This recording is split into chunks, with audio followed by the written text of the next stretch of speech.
We've said we want to know how Christ viewed himself. I want to view myself the way Christ viewed himself. Humble, meek, rejected and despised by the way the world looks at things. Not at the cool table.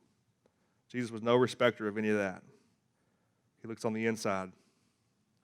Finally, we need to know, if we're going to understand that, we need to know why that's possible. Why is it possible? Because it feels like we should be trying to impress God. Feels like we should be performing well, that he'd be pleased with us.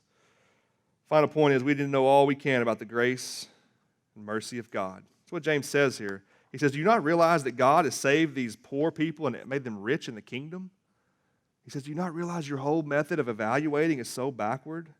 See, if salvation were on the basis of merit, it would not be grace.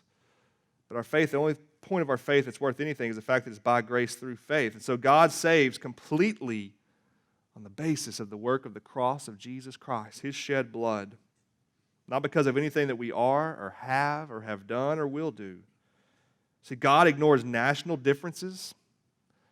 Doesn't matter a bit where you were born. The Jewish believers had a hard time with that early on. They were shocked when Peter went to the Gentile household of Cornelius and preached to the Gentiles, and they got saved. Even with them, this topic in the first church council came up and said, how in the world can someone who's not like us be saved? They had to understand that there's no difference between Jew and Greek, no matter where you've lived or what your background is. When it comes to condemnation and salvation, it's God's will and plan. It's only by grace. There's no difference socially, right? There's no social differences in the gospel. Masters and slaves are saved, rich and poor. Jesus teaches that the grace of God makes the rich man poor and the poor man rich, right? It makes the rich man poor because he teaches him he can't depend on wealth. It makes the poor man rich because he allows him to inherit the riches, the grace of Jesus Christ.